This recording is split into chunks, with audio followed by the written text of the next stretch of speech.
وَإِذَا قُرِئَ الْقُرْآنُ فَاسْتَمِعُوا لَهُ وَأَنصِتُوا لَعَلَّكُمْ تُرْحَمُونَ۔ جب قرآن پڑھا جائے تو آپ خاموشی سے سنا کرو تاکہ تمہارے اوپر رحم کیا جائے۔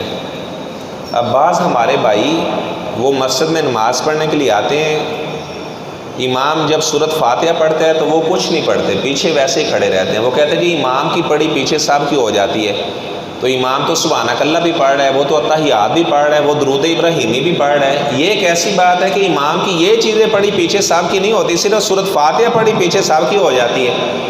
وہ کہتے ہیں جی ہم پیچھے آمین جو کہہ دیتے ہیں تو ظہر اثر کے اندر تو وہ ہم سنتے ہی نہیں ہیں۔ تو اس آیت کا نماز کے ساتھ کوئی تعلق نہیں ہے۔ بخاری شریف کی روایت سن لیں، آپ صلی اللہ علیہ وسلم نے فرمایا لا صلاۃ، کوئی نماز نہیں ایسے آدمی کی جو نماز میں سورۃ فاتحہ نہیں پڑھتا، امام نہ پڑھے، مقتدی نہ پڑھے، منفرد جو اکیلا نماز پڑھنے والا ہے، اگر وہ فاتحہ نہیں پڑھتا اس کی نماز کو قبول نہیں کیا جاتا۔ دنیا کا کوئی عالم، صرف لاہور کا نہیں، دنیا کا کوئی عالم ایک ایسی حدیث دکھا دے جس میں یہ موجود ہو کہ جو بندہ سورۃ فاتحہ پڑھے گا اس کی نماز نہیں ہوتی۔ ایسی روایت موجود ہے جو نہیں پڑھتا اس کی نماز نہیں ہوتی۔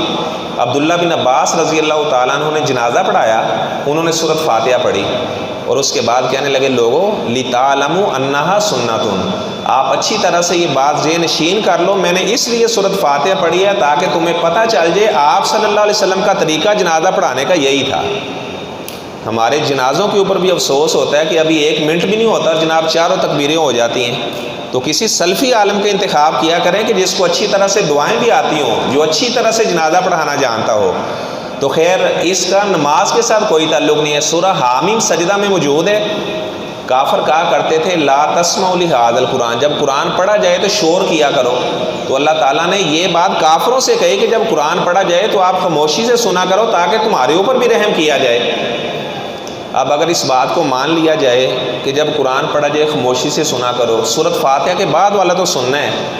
اب بعض ہمارے بھائی کیا کرتے ہیں، فجر کے فرض امام جماعت کروا رہا ہوتا ہے اور وہ پیچھے سنتے پڑھ رہے ہوتے ہیں، اور مولانا صاحب کہتے ہیں کہ سنتے آپ نے پہلے ادا کرنی ہے چاہے آپ کی رکعت ہی گزر جائے، جبکہ واضح حدیث موجود ہے جب فرضی جماعت ہو رہی ہو تو اس کی موجودگی میں آپ سنتے یا نفل نماز نہیں پڑھ سکتے۔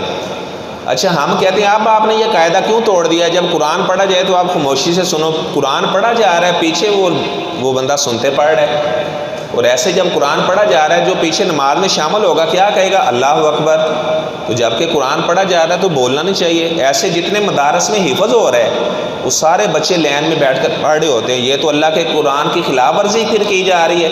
وہ تو چاہیے صرف ایک بچہ پڑھے، باقی سب بچوں کو سننا چاہیے، وہ سارے بچے پڑھ رہے ہوتے ہیں، تمام مدارس کے اندر ایسا سلسلہ ہوتا ہے۔ تو خیر اللہ تعالیٰ ہمیں یہ باتیں سمجھنے کی۔ آپ صلی اللہ علیہ وسلم نے نماز پڑھائی فجر کی تو سورہ اعلیٰ آپ نے پڑھی، پیچھے ایک آدمی وہ بھی ساتھ ساتھ ہی سورہ اعلیٰ پڑھتا رہا۔ آپ نے فرمایا لوگوں یاد رکھو جب میں قرات کروں تو آپ نے کچھ نہیں پڑھنا، لا تقرؤ، آپ کچھ بھی نہ پڑھا کرو الا بفاتحۃ الکتاب، مگر سورۃ فاتحہ۔ آپ نے فرمایا کیونکہ جو سورۃ فاتحہ نہیں پڑھتا اس کی نماز کو اللہ قبول نہیں کرتا۔ یہ مقتدی لوگوں کو آپ صلی اللہ علیہ وسلم نے خطاب کیا۔ تو اگر کوئی آدمی وہ دلیل رکھتا ہے اس بات کی تو وہ بعد میں مجھ سے پوچھ بھی سکتا ہے، یا وہ دلیل لکھا کر لے آئے مجھے کل پیش کر دے تو میں انشاءاللہ اس کے بارے میں بتا دوں گا کہ اس کی کیا حقیقت ہے۔